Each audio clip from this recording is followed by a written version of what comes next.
Welcome to the official podcast of PHP Architect. Join us to listen to the latest news and tech talk from our conferences, the magazine, and wider PHP community. Hello, you're listening to the PHP Podcast, episode 23.12.1, the official podcast of PHP Architect, where we bring you the latest insights into the PHP Architect magazine, conferences, and more. I'm your host, John Congdon, and with me is my friend and business partner, Eric Van Johnson. Hello. Man, Come end of the zooming year, in. 2023 is over. How do we get here? It was all such a blur. It is. Man, it feels like we're late in the month as usual. Everything seems to stack up, and then you throw in holidays and all that, and things seem to take forever to get done. No need to panic. Everything's fine. I feel like we say that every month lately, and I swear we will get things on track at some point until we throw another conference and things happen. It's kind of the way things go. We have a special guest. Did you know that? No, this is news to me. Complete What? Surprise. Am I selling it at all? Yeah. I want to introduce Corey to the show. Hello, Corey. Hi. How Wow, are you I'm doing? completely surprised too. I'm good. I did. Yeah, we installed the cameras on your computer when you weren't looking. I had no idea I was going to be here today. Things are getting creepy. We have a lot to talk about and wanted to thank you for being on the show. We obviously produced the magazine. Want to first give a quick update on the December issue. We're sorry it's going to be late again. We're in the final stages. It should be wrapped up. We're blaming Corey for everything right now. So Yeah. I'll take it.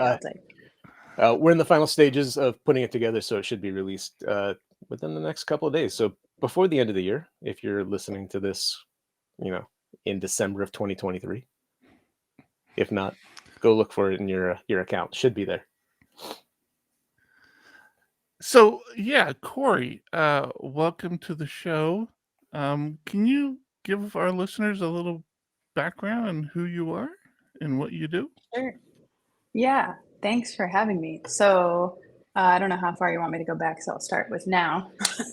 So I'm a PHP developer. I work for Ovia Health, which is actually a subsidiary of LabCorp now. When I started, we were still kind of little startup, and we have apps for fertility and cycle tracking, pregnancy, and parenting, so family health stuff. I started there about 2+ years ago. Before that, I was a developer for a marketing agency, so just kind of spinning up websites from our boilerplate website, and really that was my first development job. So I was figuring it all kind of out as I went along. Boot camp, went to coding boot camp, Hackbright Academy. They're based in San Francisco, but I did their program online. And before that, I came to development from something completely different, but also there's some similarities. But I'm a musician, so I play cello. I grew up playing cello. That's what I went to college for. And then in like my mid-20s, classical music can be kind of brutal, and it's like hustling for gigs a lot. And I sort of quickly was like, okay, do I want to keep doing this forever? Let me find something that's a little more stable. So I got into arts administration, started working for orchestras and music festivals and stuff as an operations manager, and doing some like artist hospitality and stuff like that. So it was fun. After a few years of that, I was just a little burned out, and I actually kind of got super lucky and got out of it right before COVID, when all of the artists like kind of lost their jobs. So I got really lucky in 2019. I beat everybody to it a little bit. Decided to get into development, and yeah, here I am. I still play cello. How'd you make that leap from that into development? Because that seems like a big leap there. Yeah, it kind of is. I'm like a really practical and like analytical person. So I was sort of like, okay, what kind of like life do I want for myself? And remote working was a priority and something that I could like get into kind of quickly, which at the time was true. Get into quickly, like get a first job quickly and um, get educated quickly, basically with it. And yeah, something that would give me a lot more choice than I had at the time, like different industries I could work in, like different types of products and stuff. And my partner is a developer and got into it from a different career. So I knew that the transition was possible. And yeah, I don't know.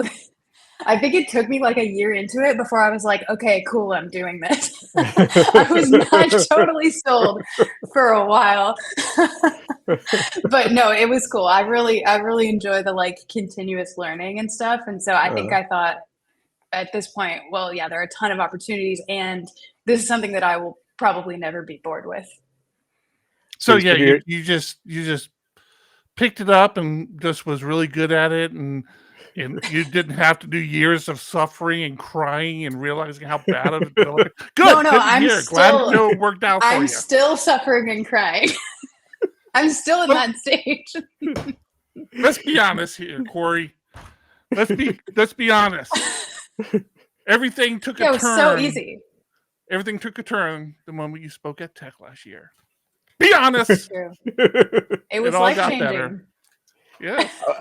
Well, I'm curious first how you learned about tech, and then how did you choose to submit to speak?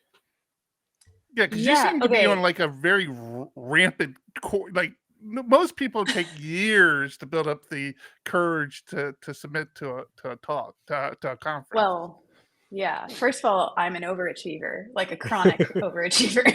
Yeah, I get that. I can't stop. I'm just going to start programming because that's what I want to do remotely. I understand. Go ahead. It's very annoying even to me. No. I heard about tech actually. So funny story. I won a ticket to Longhorn PHP through like a Twitter drawing.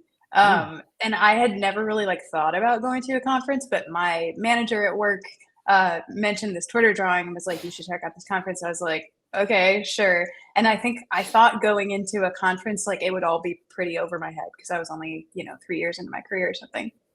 And when I went to the conference, I was like, oh, this is cool. I can hang. Like I can actually, I think I was surprised like how friendly it was, first of all. And like, I didn't even know that there were communities around programming languages. Like I didn't know that was a thing. So yeah, because of Longhorn, I, coming off of that energy of like any conference, but especially like first conference, I was like, let me see what other conferences are out there. And I think PHP Tech came up. And also I have to shout out actually my manager, Matt Trask at OVA. There you a lot go. of people know Matt. Yeah. So he knows a lot of people in the community and, credits the community with a lot of like his progression. And so he really encouraged me and he had mentioned tech for sure. So I don't know. I didn't think that my talks would get selected. I was more sort of like, let me get my name out there and like kind of practice doing this.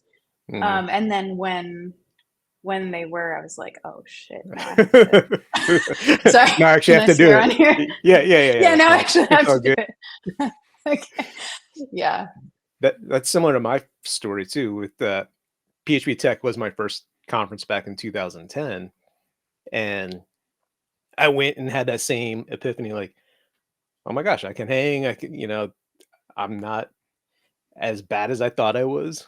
I still didn't feel great, but you have that realization of more than you think you know. And I did the same thing, submitted to talk, I think 2011 or 12, and was selected. And I was like, whoa, that was not expected there. But it's a great experience. That's one thing PHP Tech has always been really good about, was you have people that are known in the community. You want them speaking because they're known, but also bringing in new speakers. And we try to keep that going since we took over, a couple years ago, try to keep that same energy of, a good balance of new and seasoned speakers.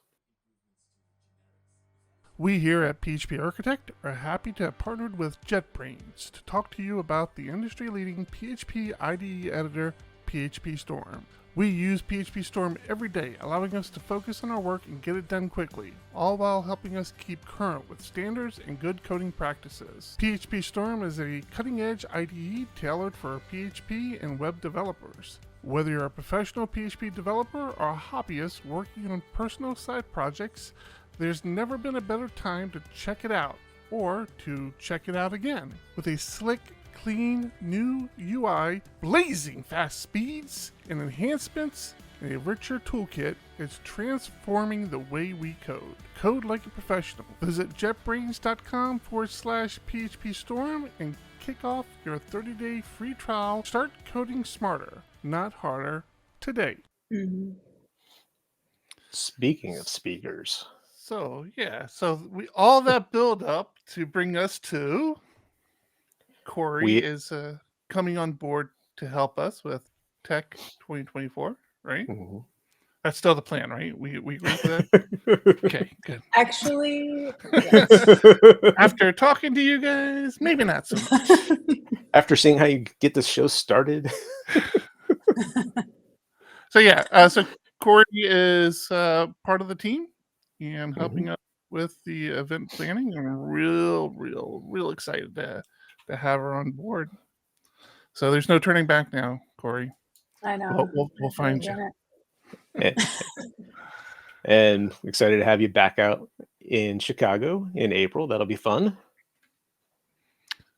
Yeah. So we announced the speakers this week. Was it just this week? We have some news. Oh, sorry. Did I jump the gun on that one? No.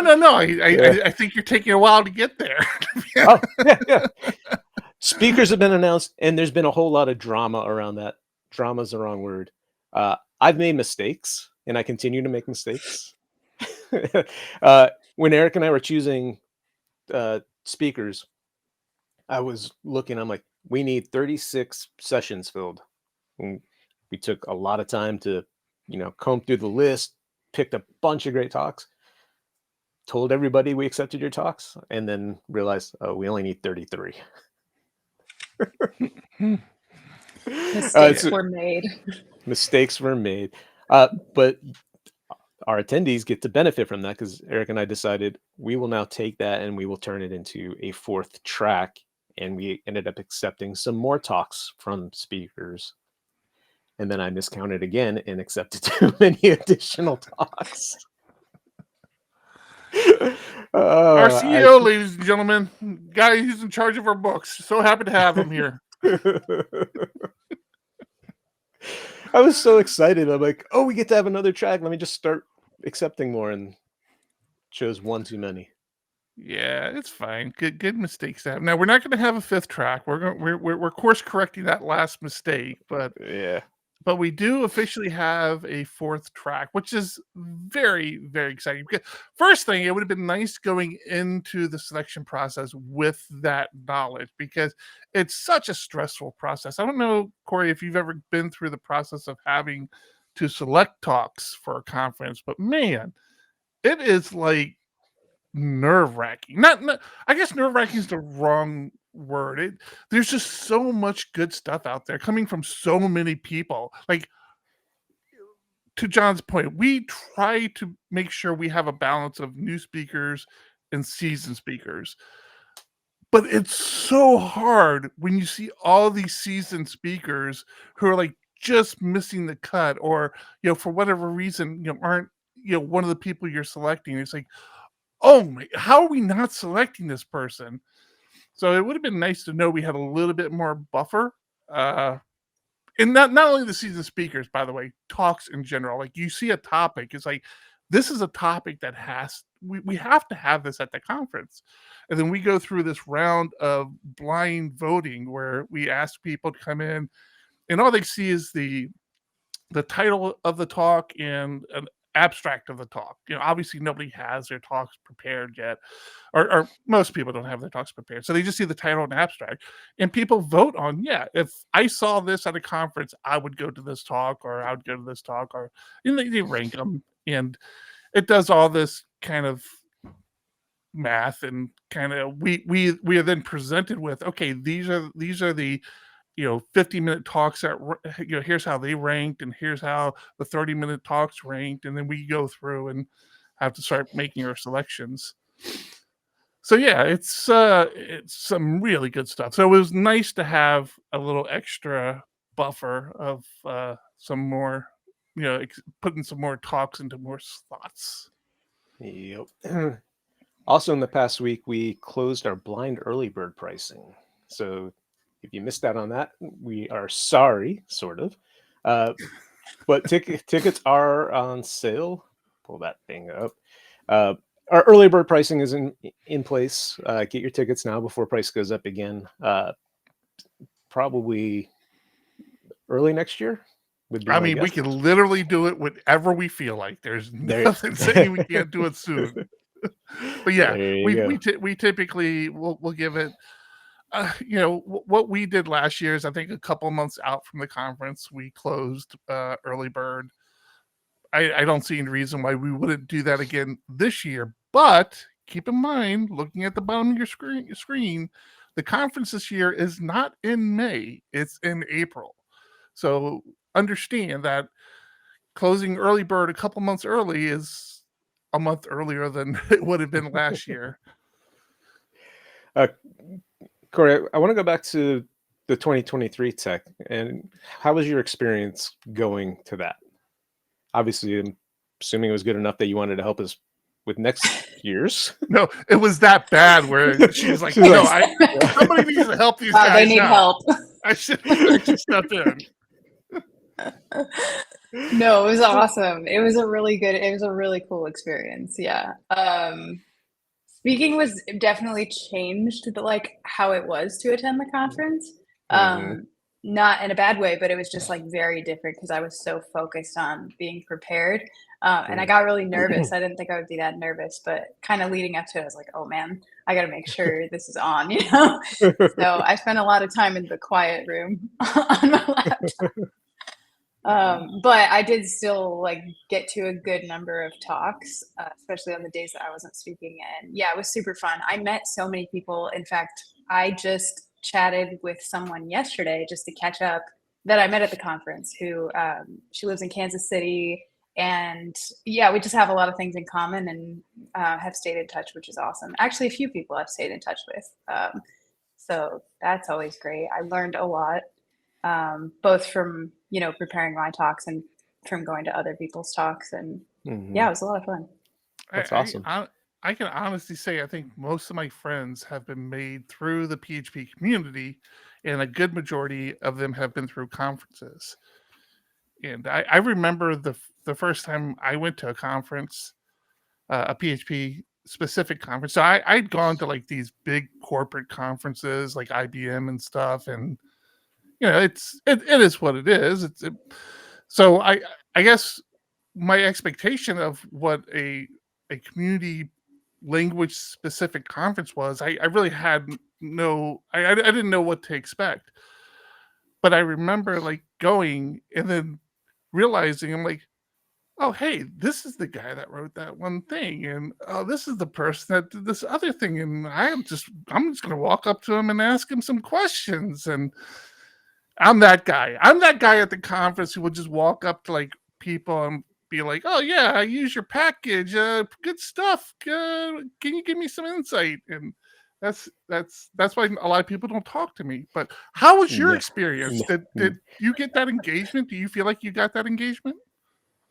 Yeah, I'm maybe kind of one of those we'll walk up to somebody too, so maybe it's a little easier for someone who's more outgoing like that. But I remember actually at Longhorn walking up to Andreas. He gave a talk on date time, and I had just been getting deep into date time and all of its weirdness, and we ended up chatting for quite a while after that. But at Tech, it's funny. I think like the women tend to find each other and the queer folks tend to find each other. Like we gravitate toward each other. So I think that's kind of cool. I mean, it was so friendly. It was very like, I didn't know anybody going in there. And I feel like a lot of people did, but I was very like, I'm here by myself, So I don't know, it's a little unnerving sometimes to just like sit down at a table full of people you don't know, but everybody's so welcoming. Like it didn't ever feel weird or anything. And see, this year you go back and you know a lot of people. Yeah. So. Also, what you were saying about the people being there, who have written these packages and stuff, I'll never forget. Like one of my talks was in that big room, and you guys had the signs up outside the room with the schedule on it. Mm-hmm. And I saw my name on there with like people who, built like some of the tools that I use every day and stuff. Yeah. I literally like sent a picture of that to my mom. I was like, I know you don't know who these people are, but they're kind of a big deal. And like my name's on there too. That's great. I love that. So Eric said that he walks up to people like it's a bad thing, but I'm telling you, the people that write these packages love that. They want to talk to you. I mean, that's why people go to the conference, to interact. And I know as an introvert, it's really hard. I find myself going up to my room a lot for that quiet time, like needing to recharge. But that interaction is fantastic. Going and just talking to people. We did a poor job in the opening, and I'm going to correct it this year, but encouraging people to do the Pac-Man grouping. If you're standing in a circle of people, make sure there's space for somebody to step into that. And as somebody fills that gap, open it up a little bit larger and just feel comfortable just walking into one of those circles and just, first you just start listening. What are they talking about? And then see if you can contribute or ask questions. But it is a great way to meet people and network. Yeah. Yeah, we have, just from this year's conference, I know of a couple of people who got jobs and who made those connections to get themselves jobs. It was cool. That's what I love. I love hearing that. That's one of my things. Like the thought of the fact that you went to this conference, and because you went to this conference, you're able to carry on your career as a developer, because this conference isn't just for professional developers. There's hobbyists there. A lot of hobbyists show up, and some hobbyists are interested in doing it for a living. Others are just there to learn, and it's just so much fun. If you haven't been to a conference yet, a PHP Tech conference yet, obviously, I have some skin in this game. I got to be honest with you. Now you do, but you were saying this before you had any skin in the game. This is true. Very true. Yeah. We ran San Diego PHP user group for years, telling people you have to go to a conference that we had no piece of. It's not like we benefited in any way other than encouraging people to be part of the community. And Corey, you said you've been in like continuing education, right? That was your big thing, is constantly learning. And that's what we feel the conferences bring. You're learning something new, refreshing your skills, learning things you might not even know you need until sometime in the future.